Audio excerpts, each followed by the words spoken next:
এই মুহূর্তের breaking news, জমি কেলেঙ্কারির মামলায় জামিন পেলেন ঝাড়খণ্ডের প্রাক্তন মুখ্যমন্ত্রী হেমন্ত সোরেন। 5 মাস পর হেমন্ত সোরেনের জামিনের আবেদন মঞ্জুর করল আজ ঝাড়খণ্ড হাইকোর্ট। গত 31শে জানুয়ারি তাকে গ্রেফতার করেছিল এনফোর্সমেন্ট ডিরেক্টরেট। আজ জামিনে মুক্ত হলেন তিনি। জমি কেলেঙ্কারির মামলায় জামিন পেলেন ঝাড়খণ্ডের প্রাক্তন মুখ্যমন্ত্রী হেমন্ত সোরেন। মৈত্রেয়ী আমাদের প্রতিনিধি রয়েছেন। মৈত্রেয়ী, কোন গ্রাউন্ডে জামিন পেলেন হেমন্ত সোরেন? কখন তাকে তিনি মুক্ত হবেন কখন?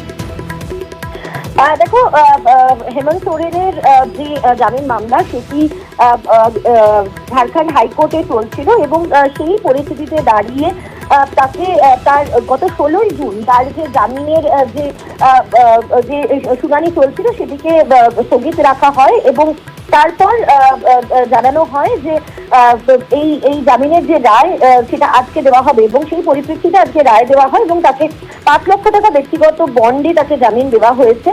এবং এখনো পর্যন্ত যেটা জানা যাচ্ছে যে যদি তার বন্ড আজকেই ক্লিয়ার হয়ে যায় তাহলে আজকেই রিলিজ হতে পারেন হেমন্ত সোরেন।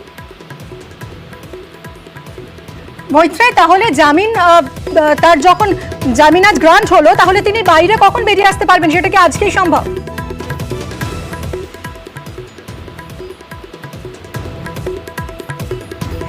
আমরা আবারও পরে যোগাযোগ করব মৈত্রেয়ীর সঙ্গে। আপনাদের আরো একবার জানাই, 5 মাস পর হেমন্ত সোরেন তিনি জামিন পেলেন।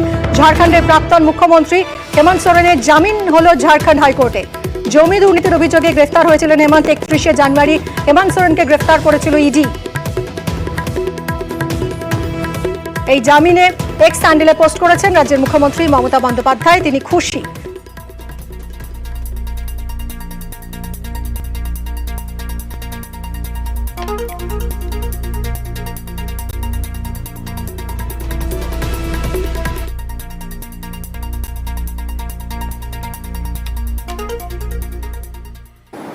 আচ্ছা, উপপ্রধানের মদতে সরকারি জমি কিভাবে হাত বোতল হয়ে যাচ্ছে জানেন?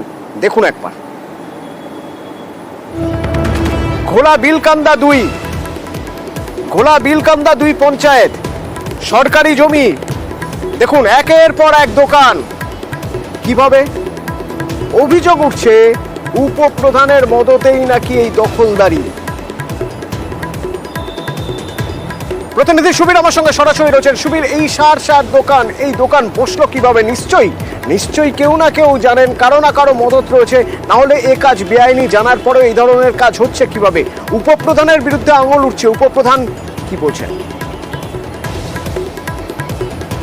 দেখো অতনুদা, বিলকান্দা গ্রাম পঞ্চায়েত, বিলকান্দা 2 নম্বর গ্রাম পঞ্চায়েত অন্তর্গত কামালগাতি এলাকা। সেই এলাকাতে মুখ্যমন্ত্রীর যে নির্দেশ ছিল যে কোনো সরকারি জায়গা দখল করা যাবে না, সেই মুখ্যমন্ত্রীর নির্দেশকে বুড়ো আঙুল দেখিয়ে সেই কামালগাতি এলাকাতে সরকারি জমির ওপরে একের পর এক দোকান হয়ে যাচ্ছে এবং এই জায়গাতে কিন্তু কোনো রকম কেউ ভয়ে মুখ খুলতে পারছেন না। এবং ওই বিলকান্দা 2 নম্বর পঞ্চায়েতের উপপ্রধান অঞ্জলি দেউরি মণ্ডলের দিকে অভিযোগ যে তার মদতে, তার নেতৃত্বে এই দোকানগুলো ওখানে বসানো হচ্ছে। আমরা গিয়েছিলাম উপপ্রধানের কাছে, কিন্তু তিনি বলছেন যে সম্পূর্ণ এই অভিযোগ অস্বীকার তিনি করছেন এবং তিনি এর সাথে জড়িত নয়। কিন্তু তিনি স্বীকার করছেন যে যেই জায়গাতে দোকানগুলো হয়েছে সেটি সরকারি জায়গা। বিডিও বলছেন তিনি বিষয়টি আমাদের থেকে জানলেন, তিনি গোটা বিষয় তদন্ত করবেন। এই যে একের পর এক দোকান হয়ে যাচ্ছে এবং একদম সরকারি জমির ওপরে মানুষ কিন্তু মুখ খুলতে চাইলেও বা প্রতিবাদ করতে চাইলেও করতে পারছেন না, কারণ একটা ভয় রয়েছে। যেহেতু শাসক দলের উপপ্রধান, যেহেতু মুখ খুলতে গেলে তাদের উপরে একটা ভীতি প্রদর্শন হবে, তাদের উপরে চড়া হওয়ার একটা বিষয় রয়েছে, সেই কারণে কিন্তু কোনো মুখ খুলতে পারছেন না। কিন্তু বিডিও আমাদের আশ্বাস দিয়েছেন যে গোটা বিষয় তদন্ত করে দেখা হবে। যদি সরকারি জায়গার উপরে এরকম দোকান হয়ে থাকে তাহলে কিন্তু সেগুলো পদক্ষেপ নিয়ে সেগুলো ভেঙে দেওয়া হবে। ধন্যবাদ। কয়েক মাস হলো, আর ওখানে দোকান পুরো বহুত দিন আগে, মানে আমার ছোটবেলা থেকেই ওখানে দোকান। আর যেগুলো আছে সেগুলো এমনি হচ্ছে, আমি কোনো টাকা পয়সাও কার কাছ থেকে নিইনি, সেটা কেউ বলতে পারবে না। আর এতে আমার কোনো হাতও নেই।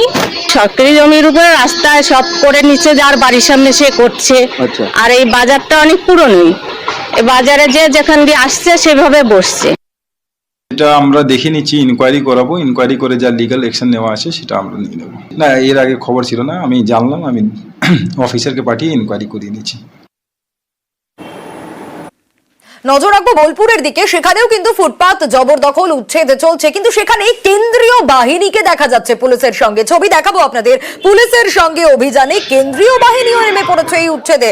বোলপুরের ঘটনা, ফুটপাত জবরদখল উচ্ছেদ, ভোট পরবর্তী অশান্তিতে রোখার জন্য কেন্দ্রীয় বাহিনী রয়েছে এখনো রাজ্যে এবং পুলিশের সঙ্গে অভিযানে দেখা যাচ্ছে কেন্দ্রীয় বাহিনীকে।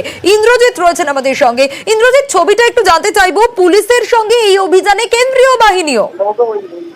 একদমই, দেখো যেটা শুনিয়ে যেটা বলে রাখবো, বোলপুরে চৌরাস্তা থেকে শান্তিনিকেতন পর্যন্ত আজকে কিন্তু ফুটপাত অভিযানে নেমেছে বোলপুর পৌরসভা।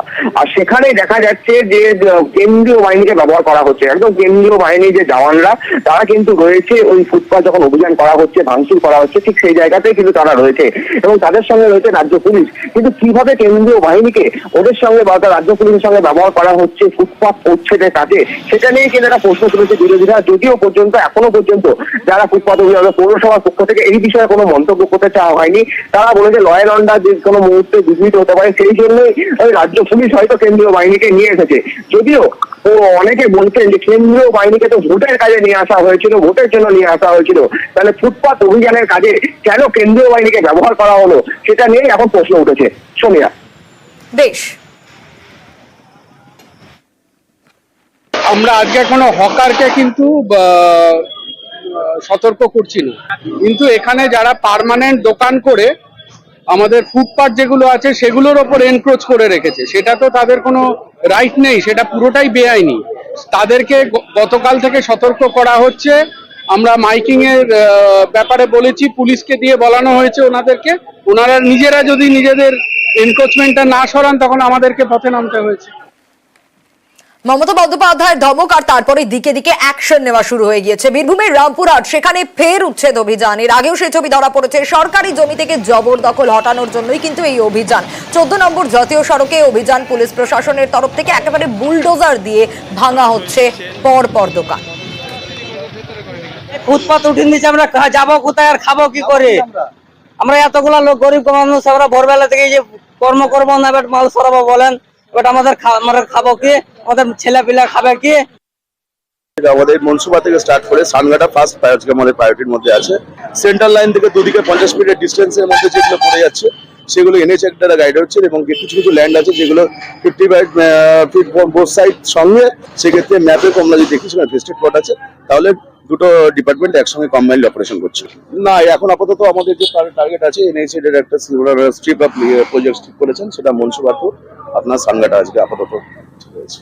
তারপরে পরপরে সব এনক্রোচমেন্ট চলবে, মানে রিমুভাল চলবে। এবং মুখ্যমন্ত্রীর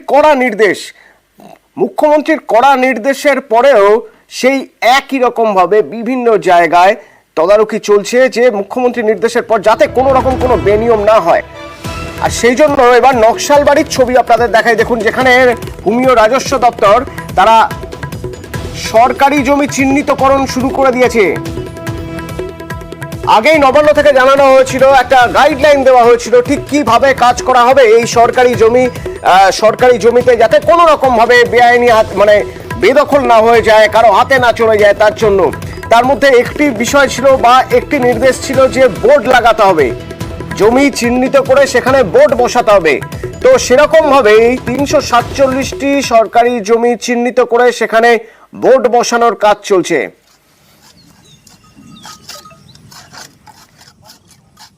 ওয়েস্টেড ল্যান্ড যাতে ভবিষ্যতে সেগুলো বেদখল হয়ে না যায় এবং সেগুলোকে যাতে সুরক্ষিত রাখা যায়, ওই জন্য আমরা সরকারিভাবে সরকারি বোর্ড সেই সমস্ত জমিতে লাগানো শুরু করলাম। এবং আমাদের যেটা টার্গেট রয়েছে, যে সমস্ত জমিগুলো আমাদের ব্লকের বিভিন্ন স্তরে ছড়িয়ে রয়েছে সেই সমস্ত জমিগুলো চিহ্নিতকরণের কাজ আমরা অলরেডি শুরু করেছি এবং সেগুলোতেও বোর্ড লাগানো হবে। এই প্রক্রিয়াটা আমাদের চলবে যতক্ষণ না পর্যন্ত এই সরকারি জমিগুলি যেগুলি আমাদের রয়েছে সেগুলো আমরা সুরক্ষিত রাখবো। এবং এরকম ধরনের কিছু কিছু যেগুলো আমাদের কাছে অভিযোগ এসছে সেগুলো প্রত্যেকটাই আমাদের প্রসেসের মধ্যে রয়েছে এবং সেগুলো আমরা স্ট্রংভাবে সেগুলো দেখছি যাতে সরকারি জমি কোনোভাবেই বেদখল না হয়ে যায়।